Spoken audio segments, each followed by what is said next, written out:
ये जो हुकूमत जिस तरफ जा रही है, आईएमएफ क्या कह रहा है, वर्ल्ड बैंक क्या कह रहा है, वो कह रहे हैं कि यह हुकूमत माइशत नहीं संभाल सकती। एक तरफ महंगाई इस्बान पे और दूसरी तरफ हमारी सनत, हमारी इंडस्ट्री नीचे जा रही है, इंडस्ट्री बंद हो रही है, बेरोजगारी बढ़ रही है, किसानों की वैसे मुश्किलात है।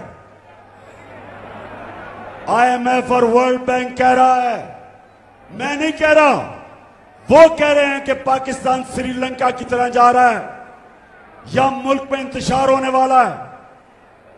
और इसलिए मैं आज पैगाम देना चाहता हूं इनको, इस इंपोर्टेड हुकूमत को, और जो भी इस इंपोर्टेड हुकूमत के पीछे खड़े हैं, सुन लें, पहले तो एक अच्छी भली हुकूमत जो 17 साल के बाद सबसे बेहतरीन परफॉर्मेंस दे रही थी, पहले तो साजिश के तहत उस हुकूमत को गिराया।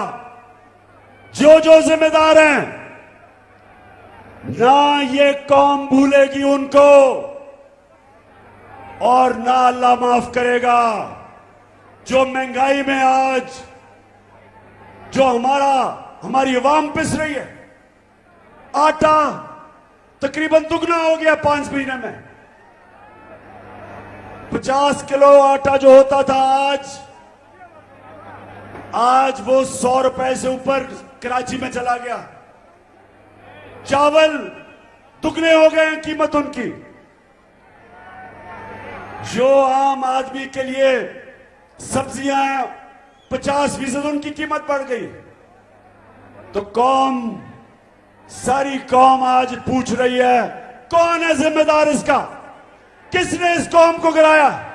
कौन नीचे लेके आया? किसने साजिश की?